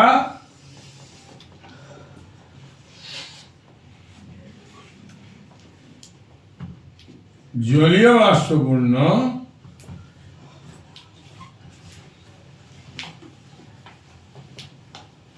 বায়ু পাহাড়ি অর্থাৎ পাহাড়ে বাধাপ্রাপ্ত হয়। হলো এই বাধাপ্রাপ্ত হবার ফলে বায়ুর প্রসারিত হয়ে অ্যাডিয়াবেটিক তাপ বিকিরণ করে শীতল হতে থাকে ও জলীয় বাষ্প ঘনীভূত হয়ে ফলে শীতল হয়।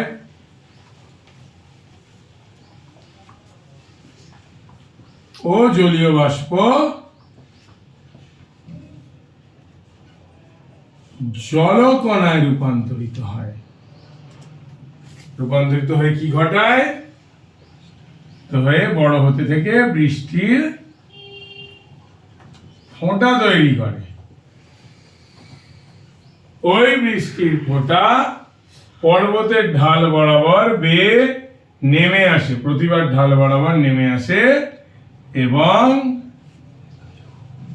প্রচুর বৃষ্টিপাত ঘটায়। এটাই হচ্ছে শৈলক্ষেপ বৃষ্টির হবার পদ্ধতি। সমুদ্র তীরবর্তী অঞ্চলের নিকটে উঁচু পার্বত্য অবস্থান এটা হয়। পর্বত শৃঙ্গ বরফাবৃত থাকলে নানান পদ্ধতিতে বাধা পেয়ে এই বৃষ্টিপাত হয়। এবারে এর বৈশিষ্ট্য কি? এটা তো পদ্ধতি দেখলাম, এবারে বৈশিষ্ট্যটা কি? এবারে এর বৈশিষ্ট্যটা কি? এর বৈশিষ্ট্য দেখতে গেলে প্রধান দেখতে হবে এটা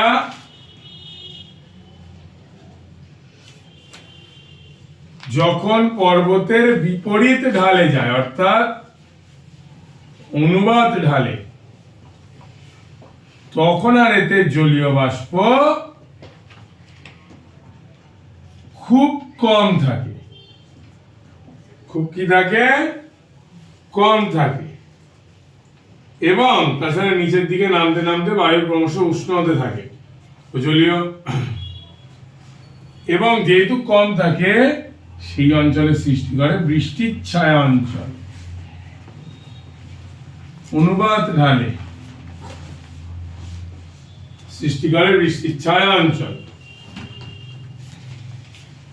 প্রধানত কিউমুলোনিম্বাস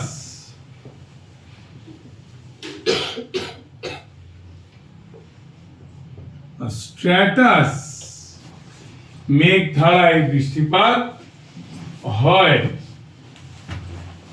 আর এই বৃষ্টিপাত বছরের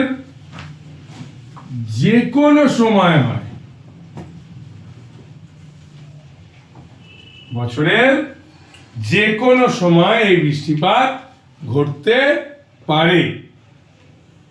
কোথায় হয়? আমাদের এখানেই হয়। ছবি কিন্তু মাস্ট, বারবার বলছি। আমাদের এখানে কোথায় হয়? আমাদের এখানে হয় হচ্ছে খাসি পাহাড়ের প্রতিবাদ ঢালে অবস্থিত, খাসি পাহাড়ের, মেঘালয়ের প্রতিবাদ ঢাল চেরাপুঞ্জি।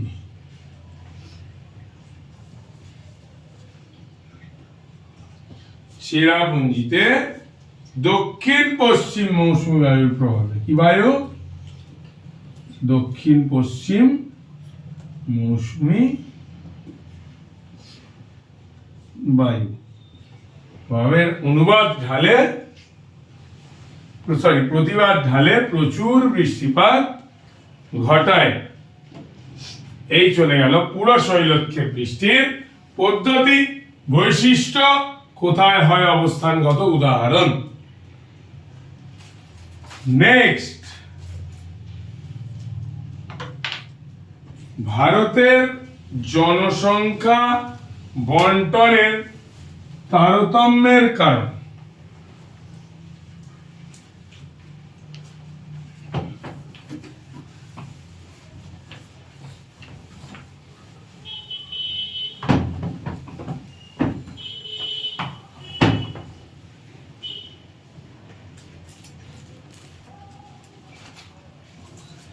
ভারতের জনসংখ্যা বন্টনের তারতম্যের কারণ। তো মাথায় আছে 131।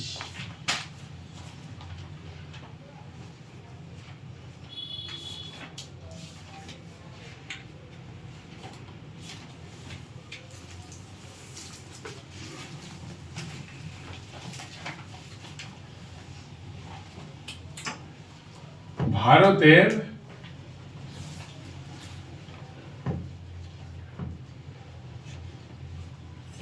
জনসংখ্যা বন্টনের তারতম্যের কারণ। দেখো, ভারতবর্ষ যদি এরকম হয়, তাহলে প্রধানত এই উত্তরের অঞ্চলটা পর্বতে ঘেরা, এই অঞ্চলটা মরুভূমি, সেই জন্য এখানটা তুলনামূলকভাবে জনসংখ্যাটা কম। এই জায়গাটা নদী অববাহিকা,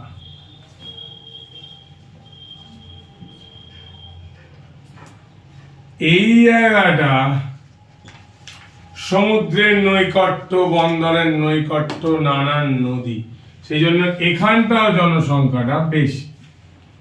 এখান থেকে তো সব থেকে বেশি।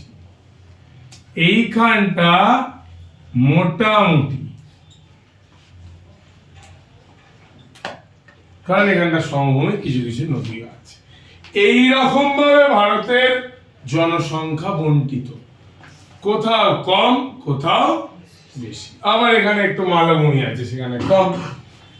এই যে বন্টন, এই বন্টনের তাহলে প্রথম যে কারণ, সেই কারণটা মধ্যে প্রাকৃতিক কারণ তুমি যদি যাচাই করতে চাও, তাহলে প্রথম কারণ কি দেখলে?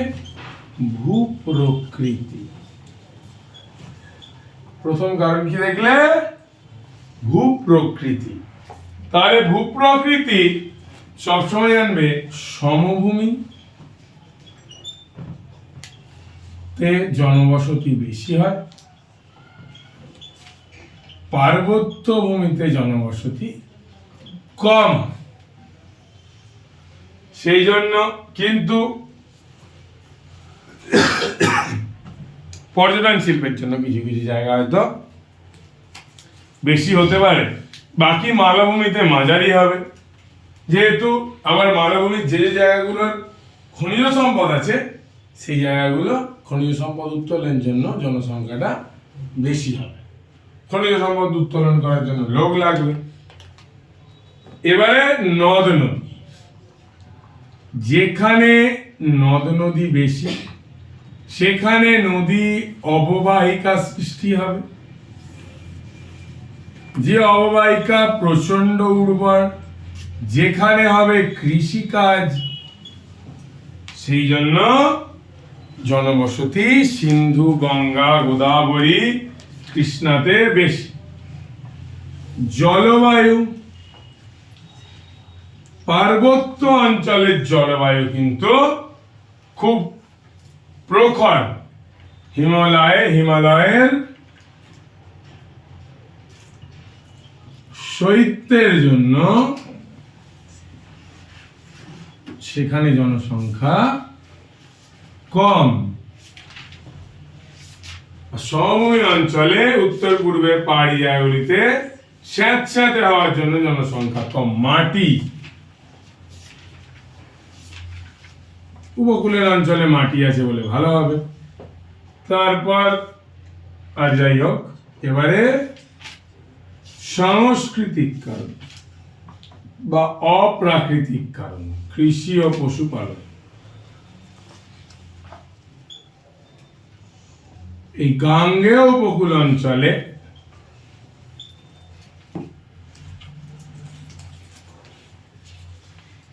কৃষির জন্য জনসংখ্যা বেশি।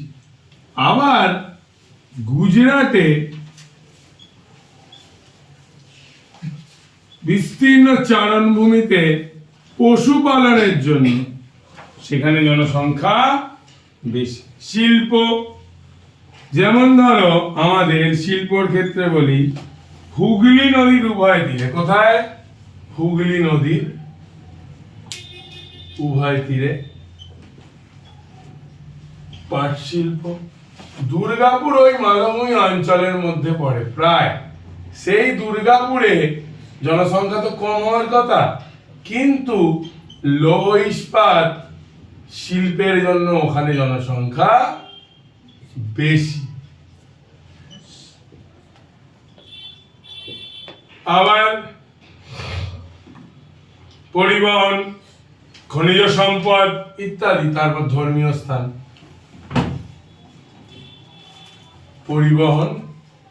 পরিবহন যেখানে ভালো, জনসংখ্যা বেশি। পরিবহন, তারপর খনিজ সম্পদ আহরণের জন্য সেখানে লোকজন বেশি থাকতে হবে, ইত্যাদি ইত্যাদি হচ্ছে ভারতের জনসংখ্যা বন্টনের তারতম্যের প্রধান প্রধান কয়েকটা কারণ।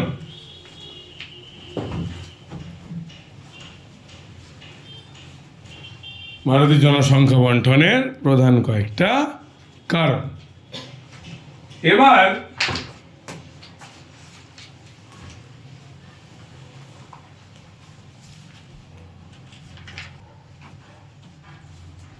দেখো,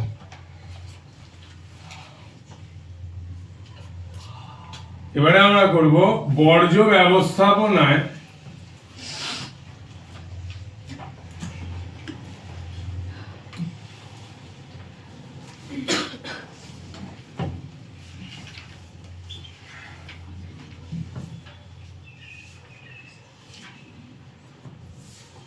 শিক্ষার্থীদের ভূমিকা। বর্জ্য ব্যবস্থাপনায় শিক্ষার্থীদের ভূমিকা। প্রথমে শিক্ষার্থীদের তোমাদের বলতে হবে বর্জ্য পদার্থ পরিবেশ দূষণ তথা বর্জ্য পদার্থ কি করে পরিবেশের ক্ষতি করে, শিক্ষার্থীদের সেই বিষয়ে সচেতন করা, পরিবেশকে তাদের ভবিষ্যতের জন্য বাঁচানো, তাদের কার্য, এই সব কিছু নিয়ে একটা ভূমিকা বানাবে। ভূমিকাটা বানানোর পর কি কি কাজ করা যায়? প্রথমে কম বর্জ্য উৎপাদন,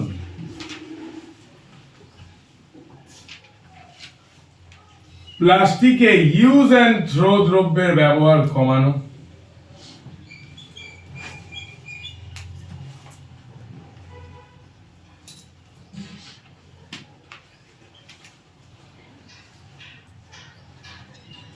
জৈব ভঙ্গুর যে বর্জ্য, কি বললাম, জৈব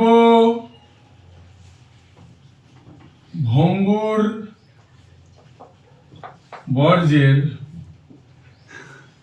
ব্যবহার বৃদ্ধি। জৈব ভঙ্গুর বর্জ্যের ব্যবহার বৃদ্ধি। তারপর যেমন চটের ব্যাগ ব্যবহার করা।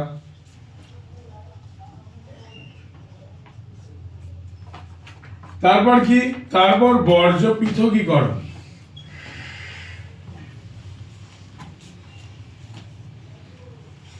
যে কোনটা জৈব বিশ্লেষ্য বাড়ির, জৈব বিশ্লেষ্য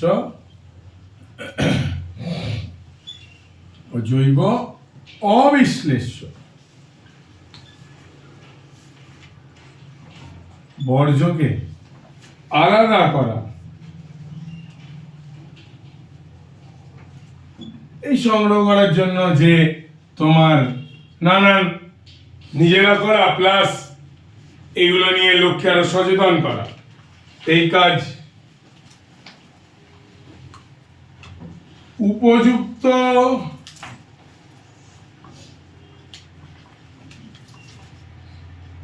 স্থানে বর্জ্য ফেলা। এই উপযুক্ত স্থানে বর্জ্য ফেলার জন্য নানান জায়গায় ডাস্টবিনের ব্যবস্থা করা। এটা কাদের করতে হবে? শিক্ষার্থীরা নিজে নানান ডাস্টবিন তৈরি করতে পারে, তৈরি করে রেখে দিতে পারে। তারপর তোমার খাবারের প্যাকেট, কাগজ, পেন ইত্যাদি নানা বর্জ্যগুলোকে তারা নির্দিষ্ট জায়গায় ফেলতে পারে।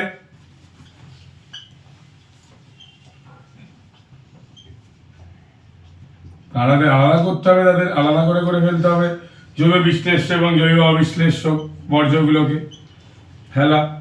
চতুর্থত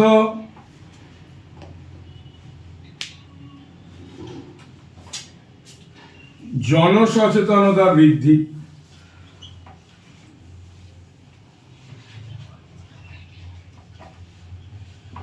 মানে লোকেদের মধ্যে নানান পোস্টার, ব্যানার ইত্যাদি তৈরি করে নানান জনসচেতনতা বৃদ্ধি করতে হবে, যে কিভাবে বিদ্যালয়ের আশেপাশে, বিদ্যালয়, গৃহ এর আশেপাশে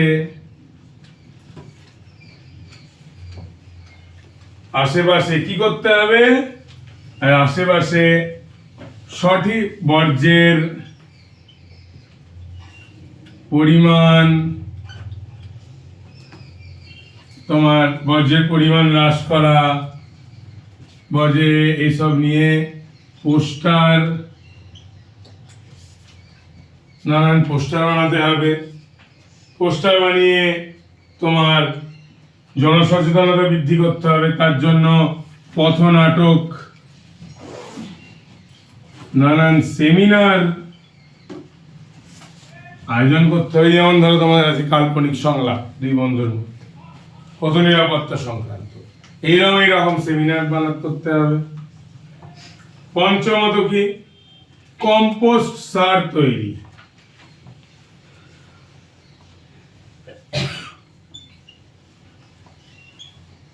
নানান ভাবে বিদ্যালয় থেকে সংগৃহীত জৈব ভঙ্গুর বর্জ্যগুলিকে মাটির তলায় চাপা ফেলে, তাহলে বিদ্যালয় ও গৃহ থেকে সংগৃহীত বর্জ্য থেকে হিউমাস তৈরি করে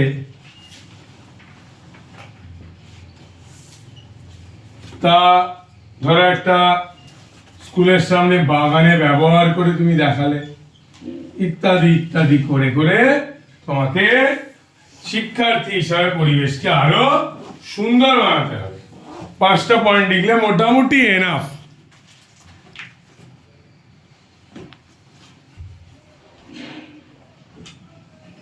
এইবার 4 কপির অনুকূল প্রাকৃতিক পরিবেশ।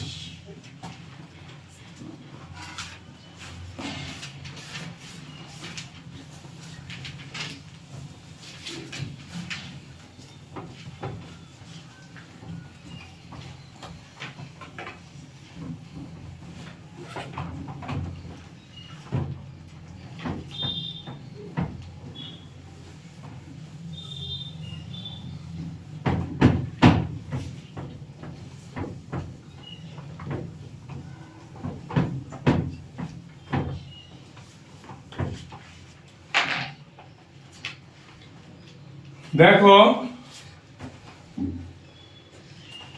চাও কফির অনুকূল প্রাকৃতিক পরিবেশ দেখতে গেলে আমি এই দুটো একেবারেই করাবো। 4 কফির অনুকূল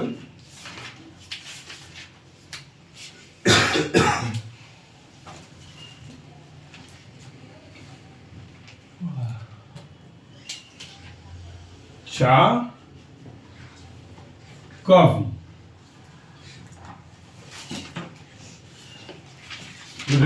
সিমিলার। প্রথমত জলবায়ু,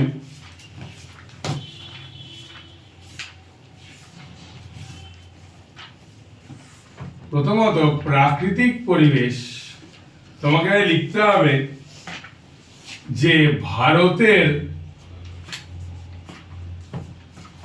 চা প্রস্তুতিতে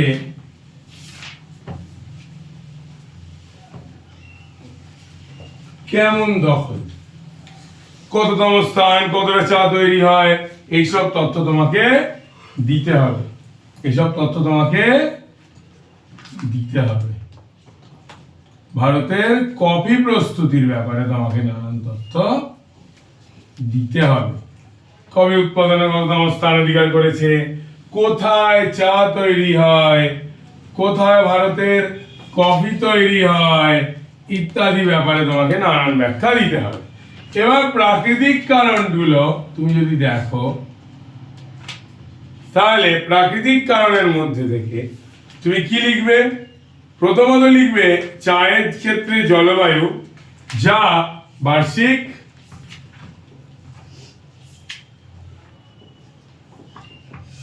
জলবায়ু কি রকম? 20 থেকে 30 ডিগ্রি সেলসিয়াস। এরও জলবায়ু 20 থেকে 30 ডিগ্রি সেলসিয়াস। হলো। বৃষ্টিপাত চায় একটু বেশি, কফিতে একটু কম। এটা কিন্তু ব্যাখ্যা দিয়ে লিখতে হবে, আমি শর্টে লিখছি। এর 150 থেকে 200 সেমি, সব কিন্তু গড়ে। এর বৃষ্টিপাত 100 থেকে 200 সেমি।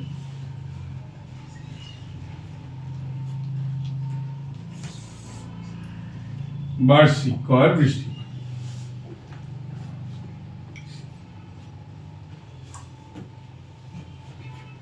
কফিটাতে 150 থেকে 250 আছে বৃষ্টিপাত। না, আওয়াজ যেমন হোক লিখলে 200 মধ্যে লিখলে। মাটি, মাটিটা প্রায় এক, মাটিটা প্রায় এক, খালি এতে একটু এটাও অম্লধর্মী মাটি লাগবে, এটাতেও অম্লধর্মী মাটি লাগবে। অম্লধর্মী এতেও তোমার ফসফরাস, পটাশ, ম্যাঙ্গানিজ, হিউমাস যুক্ত মাটি লাগবে। এতে তোমার কি লাগবে? পটাশ আর হিউমাস যুক্ত মাটি লাগবে। মাটি প্রায় এক, এবারে চায়ে একটা জিনিস যেটা লাগে সেটা এতেও লাগে, এটা হচ্ছে ছায়া প্রদানকারী বৃক্ষ।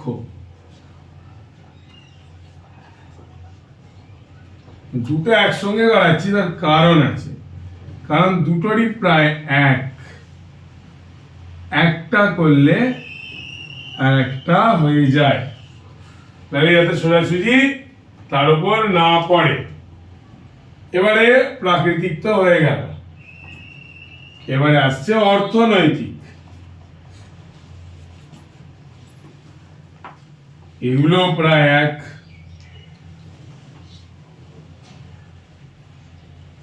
অর্থনৈতিক পরিবেশ প্রায় এক। কি কি? প্রথমত শ্রমিক,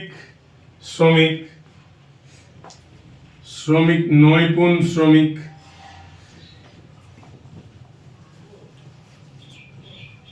একদম নৈপুণ। প্রধানত মহিলা শ্রমিক লাগবে, যারা রক্ষণাবেক্ষণ, কুড়ি তোলা জন্য রক্ষণাবেক্ষণ, কুড়ি তোলা বাছার জন্য ভালো শ্রমিক লাগবে। এর শ্রমিক কিরকম লাগবে? শুকনো বীজ গুঁড়ো করার কাজে, শুকনো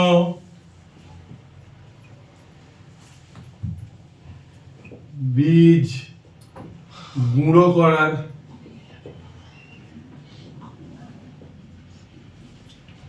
কাজে দক্ষ শ্রমিক লাগবে।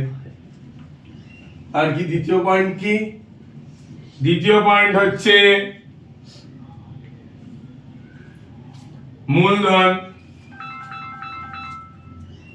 বলছে কবি চাষের জন্য, ফোন করছিল, কবি চাষের জন্য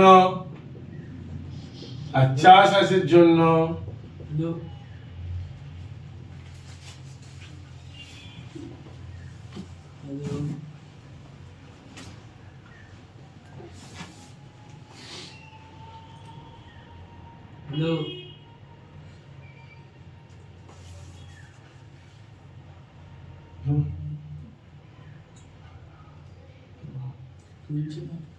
ঠিক আছে। তোমার এই শ্রমিকদের মজুরি প্রচুর লাগে, শ্রমিকদের মজুরি, তারপর বাগান পরিচর্যা,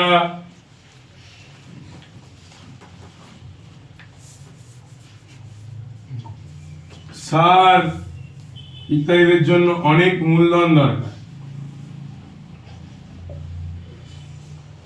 এখানে শ্রমিকদের মজুরি, তারপর তোমার আরো বাগান পরিচর্যা, এরও একই। বড্ড তো কথা হচ্ছে না?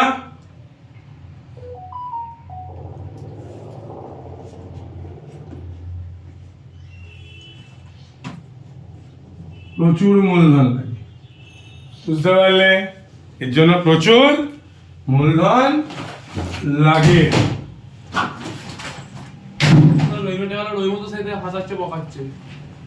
প্রচুর মূলধন লাগে, দেখতে পাইনি, দেখলে পড়বো।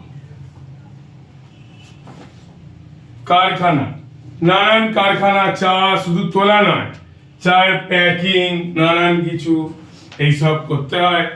তার জন্য কারখানা স্থাপনের জন্য প্রচুর টাকা লাগবে, এসব নানান কিছু কাজে লাগে। এই তোমার মোটামুটি কারখানা স্থাপনটা হবে আর একটা কারণ, আর একটা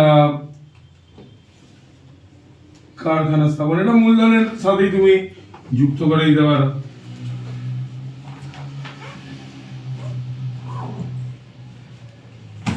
লাস্টে লিখতে হবে তোমাকে কোথায় কোথায় কোথায় হয়, কিন্তু ওটা অবশ্যই লিখতে হবে। তাহলে আমাদের চা ও কফির অনুকূল প্রাকৃতিক পরিবেশ হয়ে গেল। খুব ইম্পর্টেন্ট এটা।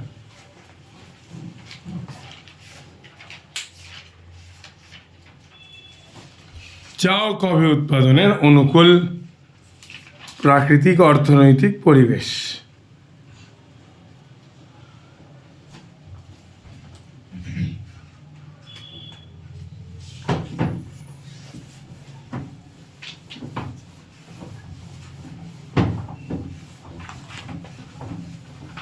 এতটাই থাকবে। এই বাকি দুটো কোয়েশ্চেন তোমরা নিজেরা বাড়িতে মুখস্থ করে নেবে।